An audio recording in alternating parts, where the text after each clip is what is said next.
So I'm the art director on Bodycount. I'm specifically responsible for making sure that everything in the game has one coherent aesthetic look. So in Bodycount, you've landed in a really torn up, war-torn world. It's an old world, it's a dying world. It's a very unusual way to start a game, and we drop the parachute into what's effectively a very old sort of British colonial style town. And from that point on, all of the different stages that you go through are completely different to the last one. The environments in Bodycount are very fantasised, but they're also very bright and vibrant. We've used the entire colour wheel in the game. We go all the way through it, from hot, polluted, yellowy-green Africa, through a sort of midnight neon Asia, and then into the belly of the beast at the end, where we set you against the target in a very fiery, hellish cauldron. I wanted the colour to sort of match the mood. So you begin the game in Africa with yellows, and as that begins to get a little more sinister and, bloodthirsty and more torn apart, it becomes to get a little more toxic. And then after that, the pacing of the game moves on to more dark and sinister things. It was important for me that all these locations that we went to and visited, they had a sort of natural feel to them, and there was a visual narrative to a lot of the stages. I wanted to tell stories. It was important for me to make the world seem believable. So you'll see where the compound's been overrun like Zulu, and people have smashed the bus through the door to get in, and this all goes towards explaining why a lot of the environments are abandoned and derelict. There's nothing left there other than war, so there's no moral ambiguity about killing absolutely everybody. So you're a soldier fighting for an organisation known as the Network. You think that you're being sent in to fight the good fight and mop up the conflicts around the world that the governments of the world don't want to take care of themselves. Now, as you get through the first act, it becomes apparent that someone else has been poking the hornet's nest, and there's something else going on here. And that's where we introduce the target. The target are the real threat. They're the real bad guys. So Target's style and philosophy and their presence in the world is really sort of a dystopian, evil, really oppressive.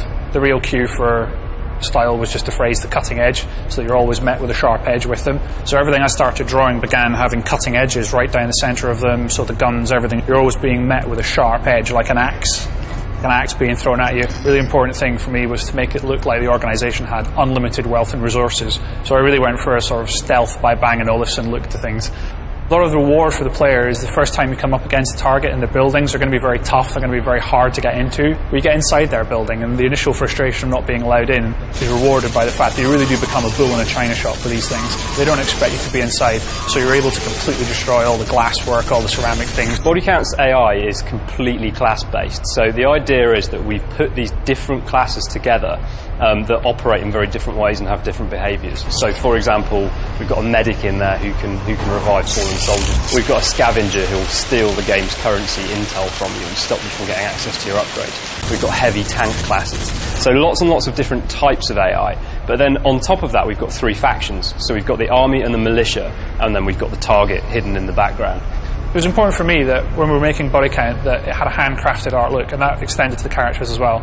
Each of the factions have their own unique sort of signature colours, and all of those characters are sort of styled and branded to be very different. Now, whenever these factions meet each other in the battlefield, they'll fight in a completely dynamic way, and that class-based behaviour on both sides will dictate how that battle plays out. It's different every time, and it's going to be a different experience for you each time you go in and attack that firefight. A lot of Bodycount's uniqueness comes from the way in which we've used shredding and destruction, so we're not using it for set pieces, we're actually using it in the second-to-second experience. To be able to go into a world that looks really nice and it's really aesthetically pleasing, and then actually start destroying that world and smashing it to pieces is just really satisfying.